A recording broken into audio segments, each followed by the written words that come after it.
Jnanabharathi police ಠಾಣೆಗೆ ಪ್ರಥಮ ಭೇಟಿಯನ್ನ ಕೊಟ್ಟು ದೂರನ್ನ ಕೊಟ್ಟಿದ್ರು. ಈ ವಿಚಾರಕ್ಕೆ ಸಂಬಂಧಪಟ್ಟಂತೆ ದೂರು ಕೊಟ್ಟರು ಕೂಡ ಕ್ರಮವನ್ನ ಕೈಗೊಂಡಿಲ್ಲ ಅಂತ ಹೇಳಿ ಪ್ರಥಮ್ ಆರೋಪಿಸ್ತಾ ಇದ್ದಾರೆ.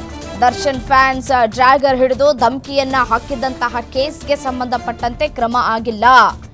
ಈ ಬಗ್ಗೆ ಜ್ಞಾನಭಾರತಿ ಠಾಣೆಯಲ್ಲಿ ದೂರನ್ನ ಕೊಟ್ಟಿದ್ರು ನಟ ಪ್ರಥಮ್.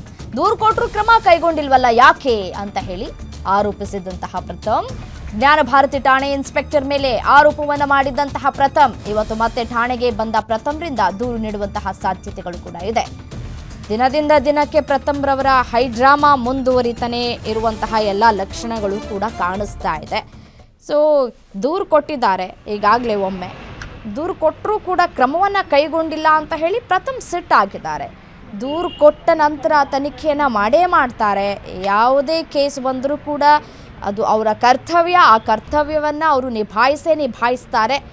ಕ್ರಮ ತೆಗೆದುಕೊಂಡಿಲ್ಲ ಅಂತಂದರೆ ಸ್ವಲ್ಪ ಸಮಯಾವಕಾಶವನ್ನು ತೆಗೆದುಕೊಂಡಿರಬಹುದೇ ವಿನಃ ಕ್ರಮ ಆಗೋದಕ್ಕೆ ಸಮಯಾವಕಾಶವನ್ನು ತೆಗೆದುಕೊಂಡಿರಬಹುದೇ ವಿನಃ ಎಲ್ಲವೂ ಕೂಡ ಆತುರಾತುರವಾಗಿ ಆಗಿಬಿಡಬೇಕು ಅಂತಂದರೆ ಕಷ್ಟ.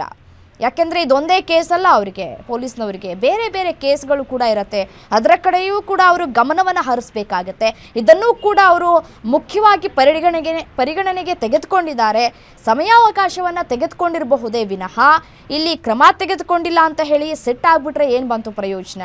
ಸ್ವಲ್ಪ ತಾಳ್ಮೆ ಇರಬೇಕು ಪ್ರಥಮ್ ಅವರಿಗೆ ಅಂತ ಕಾಣಿಸ್ತಾ ಇದೆ. ಸಂದರ್ಭದಲ್ಲಿ ತಾಳ್ಮೆಯಿಂದ ಇದ್ದರೆ ಎಲ್ಲವೂ ಕೂಡ ಆಗತ್ತೆ ಅಂತ ನಾವು ಕೂಡ ಕೇಳ್ಪಟ್ಟಿದ್ದೀವಿ. ಸ್ವಲ್ಪ ತಾಳ್ಮೆ ಬೇಕಾಗತ್ತೆ.